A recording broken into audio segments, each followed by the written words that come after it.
আসসালামু আলাইকুম। আজকের বিষয় তাহাজ্জুদ সম্পর্কে হাদিস চতুর্থ পর্ব। রাতে সালাত না আদায় করলে ঘাড়ের পশ্চাদংশে শয়তানের গ্রন্থি বেঁধে দেয়া। আবু হুরায়রা রাহ থেকে বর্ণিত, আল্লাহ রাসূল সাল্লাল্লাহু আলাইহি ওয়াসাল্লাম বলেছেন, তোমাদের কেউ যখন ঘুমিয়ে পড়ে তখন শয়তান তার ঘাড়ের পশ্চাদংশে 3টি গিঁট দেয়। প্রতি গিঁটে সে বলে চাপড়ায়, তোমার সামনে রয়েছে দীর্ঘ রাত, অতএব তুমি শুয়ে থাক।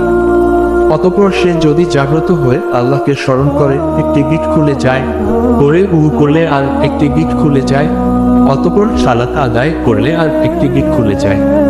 তখন তার প্রভাত হয় উৎফুল্ল মনে ও অনাবিল চিত্তে, অন্যথায় সে সকালে উঠে কলস কালিমা ও আলস্য সহকারে। হাদিসের মান সহিহ হাদিস। সামুরাহ ইবনু জুনদাব রাহ থেকে বর্ণিত, তিনি তার স্বপ্ন বর্ণনার এক পর্যায়ে বলেছেন, যে ব্যক্তির মাথা পাথর দিয়ে বিচূর্ণ করা হচ্ছিল সে হলো ওই লোক যে কুরআন শিখে তা পরিত্যাগ করে এবং ফরজ সালাত আদায় না করে ঘুমিয়ে থাকে। এক হাদিসখানায় এখানে অংশ বিশেষ উল্লিখিত হয়েছে, পূর্ণাঙ্গ হাদিস রয়েছে। হাদিসের মান সহিহ হাদিস। সালাত আদায় না করে ঘুমিয়ে পড়লে তার কানে শয়তান পেশাব করে দেয়। আব্দুল্লাহ ইবনু মাসউদ রাহ থেকে বর্ণিত, তিনি বলেন, নবী সাল্লাল্লাহু আলাইহি ওয়াসাল্লাম এর সামনে এক ব্যক্তির ব্যাপারে আলোচনা করা হলো। সকাল বেলা পর্যন্ত সে ঘুমিয়ে কাটিয়েছে, সালাতের জন্য জাগ্রত হয়নি। তখন তিনি নবী সাল্লাল্লাহু আলাইহি ওয়াসাল্লাম ইরশাদ করলেন, শয়তান তার কানে পেশাব করে দিয়েছে। হাদিসের মান সহিহ হাদিস। রাতের শেষ ভাগের ও সালাতে দুআ করা। আল্লাহ পাক ইরশাদ করেছেন, রাতের সামান্য পরিমাণ সময় তারা নিদ্রার্ত থাকেন, শেষ রাতে তারা ইস্তিগফার করেন। সূরা আজ-জারিয়াত 18। আবু হুরায়রা রাহ থেকে বর্ণিত, আল্লাহ রাসূল সাল্লাল্লাহু আলাইহি ওয়াসাল্লাম বলেছেন, মহামহিম আল্লাহ তাআলা প্রতি রাতের শেষ তৃতীয়াংশ অবশিষ্ট থাকাকালে পৃথিবীর নিকটবর্তী আসমানে অবতরণ করে ঘোষণা করতে থাকেন, কে আছে এমন যে আমাকে ডাকবে, আমি তার ডাকে সাড়া দিব। কে আছে এমন যে আমার নিকট চাইবে, আমি তাকে তা দিব। কে আছে এমন যে আমার নিকট ক্ষমা চাইবে, আমি তাকে ক্ষমা করব। হাদিসের মান সহিহ হাদিস। যে ব্যক্তি রাতের প্রথমাংশে ঘুমিয়ে থাকে এবং শেষ অংশকে সালাত ও জিকরের মাধ্যমে প্রাণবন্ত করে। সালমান রাহ আবু দারদা রাহ কে রাতের প্রথমাংশে বললেন, এখন ঘুমিয়ে পড়। শেষ রাত হলে তিনি বললেন, এখন উঠে পড়।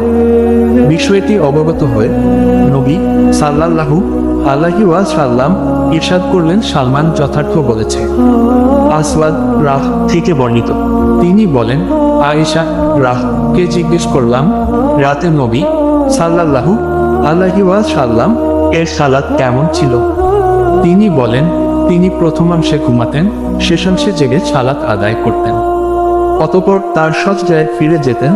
মুয়াজ্জিন আজান দিলে শীঘ্র উঠে পড়তেন। তখন তার প্রয়োজন থাকলে গোসল করতেন, নইলে করে মসজিদের দিকে বেরিয়ে যেতেন। হাদিসের মান সহিহ হাদিস। রমজানের ও অন্যান্য সময়ে নবী সাল্লাল্লাহু আলাইহি ওয়াসাল্লাম এর রাত্রি জেগে ইবাদত করা। আবু সালামা ইবনু আব্দুর রহমান রাহ থেকে বর্ণিত, তিনি আয়েশা রাহকে জিজ্ঞেস করেন, রমজান মাসে আল্লাহ রাসূল সাল্লাল্লাহু আলাইহি ওয়াসাল্লাম এর সালাত কেমন ছিল?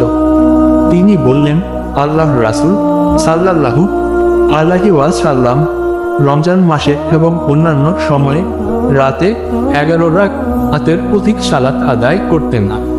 তিনি 4 রাকাত সালাত আদায় করতেন। তুমি সেই সালাতের সৌন্দর্য ও দীর্ঘতা সম্পর্কে আমাকে প্রশ্ন করো না। তারপর 4 রাকাত সালাত আদায় করতেন, এর সৌন্দর্য ও দীর্ঘতা সম্পর্কে আমাকে প্রশ্ন করো না। অতঃপর তিনি 3 রাকাত সালাত আদায় করতেন। আয়েশা রাহ বলেন, একদা আমি জিজ্ঞেস করলাম, হে আল্লাহর রাসূল, আপনি কি বিতরের পূর্বে ঘুমিয়ে থাকেন? তিনি ইরশাদ করলেন, আমার চোখ দুটি ঘুমায়, কিন্তু আমার হৃদয় ঘুমায় না। হাদিসের মান সহিহ হাদিস।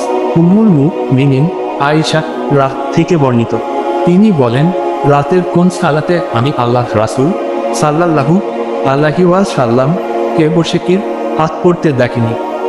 অবশ্য শেষ দিকের বার্ধক্যে উপনীত হলে তিনি বসে কিরাত পড়তেন। যখন কথিত সূরার 30-40 আয়াত অবশিষ্ট থাকত, তখন দাঁড়িয়ে যেতেন এবং সেগুলো পড়ার পর রুকু করতেন। হাদিসের মান সহিহ হাদিস। আসসালামু আলাইকুম।